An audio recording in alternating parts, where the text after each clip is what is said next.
Gold is sitting at over $4,000 an ounce. Silver just crossed 6. And the most sober, most credentialed, most conservative monetary economists on the planet are quietly using a word they have never used before. That word is inevitable. The weight of the unthinkable. There is a word circulating right now in the quieter corridors of monetary power, not in the press releases, not in the carefully managed quarterly statements that institutional economists craft for public consumption, not in the rehearsed testimony before legislative committees where every syllable is pre-approved by communications departments. The word is circulating in the marginal notes of research papers written for audiences of central bankers. It is in the footnotes that most readers skip. It is in the conversations held after the formal sessions end, when the recorders are off and title badges have been removed, and the people who actually understand the machinery of global finance speak to each other with the honesty that professional survival rarely permits in public. The word is unthinkable. And what they are calling unthinkable, with a mixture of reluctant awe and barely concealed alarm, is the possibility that gold and silver, the metals that the modern financial establishment spent 5 decades systematically marginalizing, underweighting, and institutionally dismissing,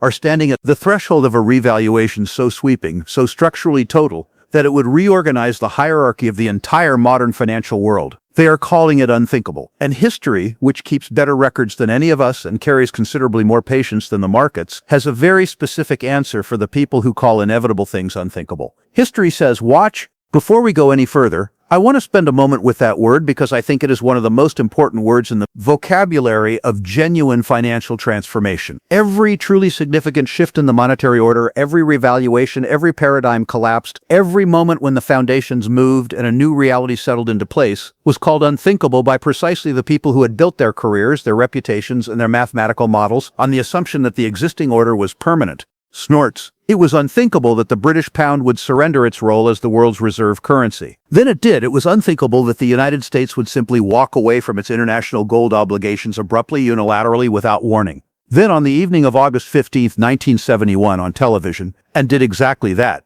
It was unthinkable that the largest, most venerable investment banks in the world, institutions with 150 years of history and the full confidence of global capital markets, could fail in the span of a few weeks. Then September of 2008 arrived and several of them did precisely that, while others came within hours of the same fate. The word unthinkable is not a description of what cannot happen. It is a description of what the people with the most to lose from a particular outcome most desperately need to believe cannot happen.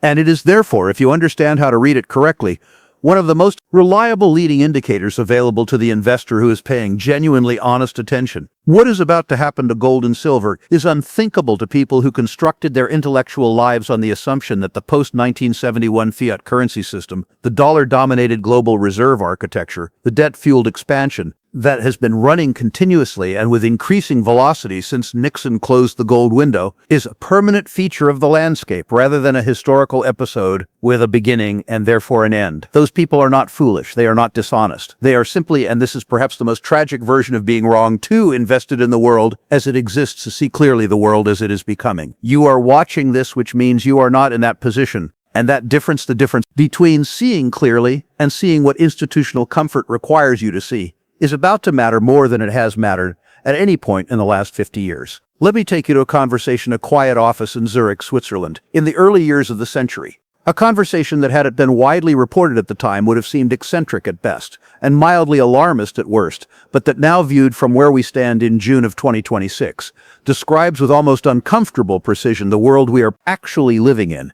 The conversation was between two economists. One of them, a former official at the Bank for International Settlements, the institution that functions as the central bank of central banks, the apex of the global monetary hierarchy. The other, a private researcher who had spent more than 2 decades studying the long cycles of monetary history with the patient, unglamorous discipline that most people in finance lack the temperament to sustain. What they discussed in that quiet office over what I imagine were 2 cups of very good Swiss coffee was a scenario that both of them agreed was not merely possible, but on the basis of the historical patterns they had spent their careers mapping, essentially inevitable. A moment when the accumulated contradictions of the post-Lebanon 71 experiment, the debt, the monetary expansion, the systematic suppression of interest rates, the growing and increasingly grotesque disconnect between financial claims and real productive capacity, reached a breaking point from which the only exits were either a deflationary collapse of historic magnitude or an inflationary revaluation of real assets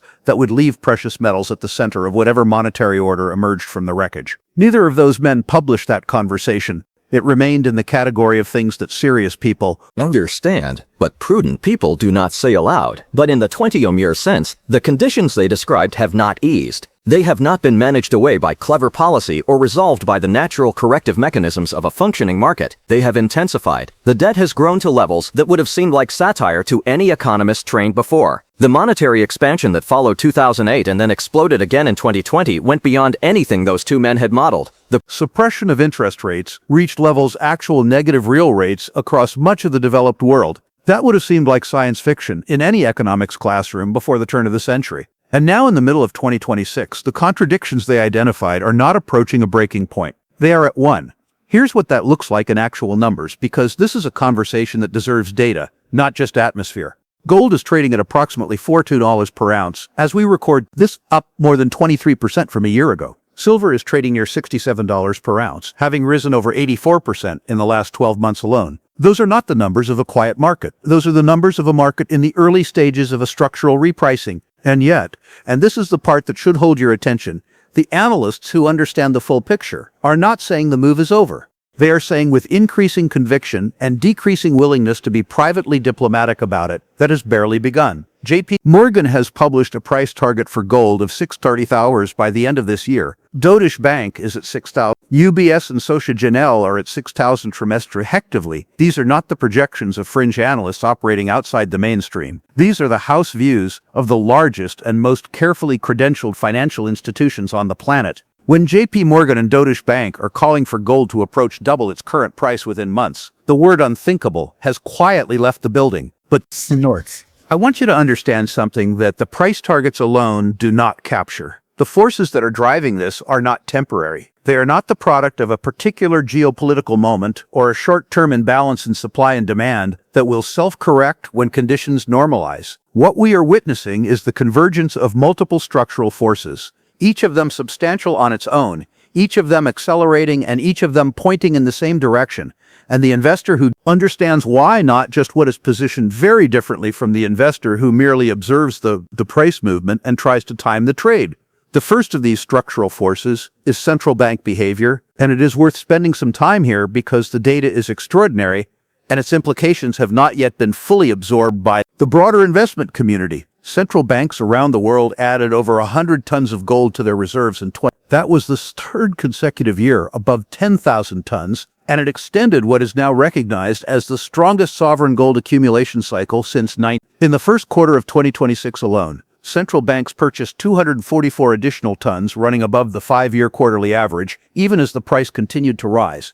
Let me put that in perspective for you. Sovereign buyers are not price-sensitive in the normal sense. They are buying gold as policy, not as a trade. They are buying it because the lesson delivered in February of 2022, when the United States and its allies froze approximately $300 billion in Russian central bank assets overnight, is a lesson that every monetary authority on Earth absorbed immediately and has been acting on ever since. The message was unmistakable. Dollar-dominated reserves can be weaponized. They can disappear at the stroke of a political decision. Gold cannot be frozen. Gold cannot be sanctioned. Gold does not belong to any government and cannot be confiscated by any other government's choice. For nations navigating a world of rising geopolitical friction and multipolar competition, that property, call it monetary sovereignty, has become not a preference but a necessity. 68% of central banks, surveyed by the World Gold Council in early 2026, said they plan to increase gold holdings further this year. BRICS plus nations now hold 7, and in a development that deserves far more attention than it has received, central bank gold reserves have for the first time exceeded foreign holdings of U.S. Treasury bonds in total value, with official gold holdings reaching an estimated $5.2 trillion against $3.7 to $4 trillion in U.S. government bonds held by foreign monetary authorities. Gold has surpassed U.S. Treasuries as the world's preferred reserve asset. That is not a prediction. That is the reported present tense. And if you are wondering whether that matters, consider that the entire architectural logic of the post-97 system rested on the assumption that U.S. Treasury bonds were the unchallenged safe haven asset of global finance. That assumption is being retired quietly and without ceremony by the very institutions that once sustained it. If you are watching this and you feel the particular feeling of a person who has been right about something important for a long time and is now watching the world slowly, reluctantly, catch up with what you already understood, I want you to hit that subscribe button right now, because what we are about to discuss in the second part of this conversation is going to deepen that understanding in ways that I believe will matter profoundly for every decision you make in the months ahead. The institutions are moving. The data is shifting. The thesis you've been holding is not fringe analysis. It is forward analysis. And we are just getting started. The confluence of forces. There is a concept in the study of economic history that deserves to be more widely understood, and I want to introduce it here before we go further because it gives shape to everything else we are about to discuss. The concept is confluence, not a single cause producing a single effect, not a linear chain of events where A leads to B and B produces C, but the simultaneous convergence of multiple independent forces, each of which would be significant on its own, all of them arriving at the same point at the same time, and producing an outcome that none of them alone could generate.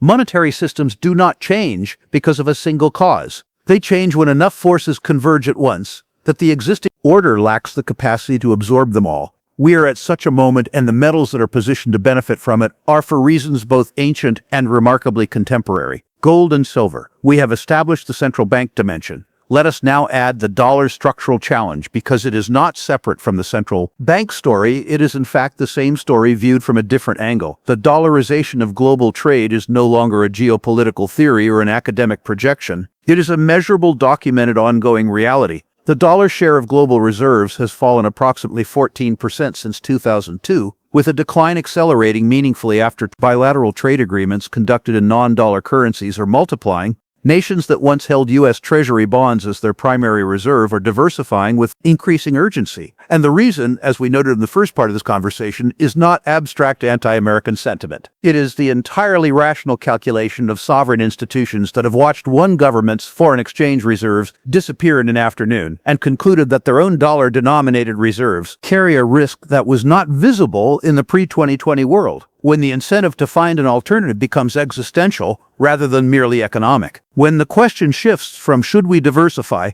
to what happens to us if we don't, the pace of diversification accelerates dramatically, and the alternative that every monetary system in history has ultimately returned to when the paper alternatives failed is gold, because gold is the only major reserve asset that does not carry a counterparty. The only asset that does not require you to trust another government's goodwill or another institution's sovereignty. The only snorts monetary instrument that has maintained its essential character across 6 zoos and years of human commerce without the intervention of any political authority. Now I want to turn to silver, and I want to do it with the attention it deserves, because I think silver's specific situation in 2026 is actually more unusual and more potentially explosive than even gold's. And that is saying something. What makes silver distinctive right now is that it is being pulled simultaneously by 2 entirely separate sets of forces that are both accelerating and both structurally real. The first is the monetary force.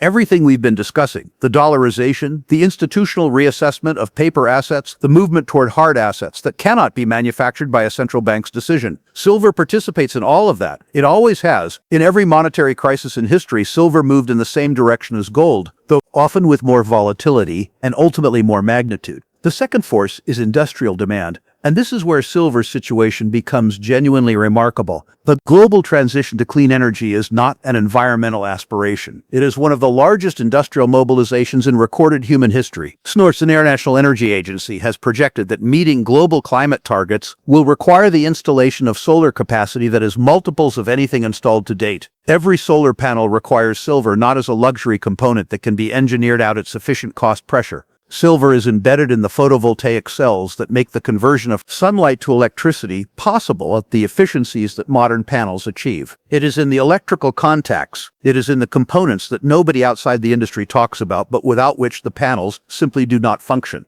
At the same time, the global electric vehicle fleet is expanding at a pace that requires silver in quantities that supply chain analysts are only beginning to fully reckon with. Every EV contains more silver than the internal combustion vehicle it replaces. Medical technology, advanced semiconductor manufacturing, the 5G infrastructure being built simultaneously across dozens of countries, water purification at industrial scale. Each of these demand streams is real. Each of them is growing, and they compound on each other in ways that make the aggregate demand picture for silver unlike anything the market has priced. The supply side of this picture is not keeping pace. silver mining is not expanding at anywhere near the rate required to meet the combined monetary and industrial demand. The Silver Institute has documented a structural supply deficit in the physical silver market that has now run for 6 consecutive years as of 20. Not a temporary imbalance, not a one-year anomaly that a higher price will quickly correct. A persistent, deepening structural deficit that reflects the fundamental mismatch between a world that is consuming silver at accelerating rates in a mining industry that has not made the capital investments necessary to materially expand production. When a market has a structural supply deficit and an accelerating demand picture, the price adjustment is not a question of if, it is a question of when and of how large. And the honest answer, based on the data we have, is that the when is now, and the how large is larger than current prices. Reflects silver has risen over 84% in the last 12 months as of this recording. That sounds like a lot until you consider that silver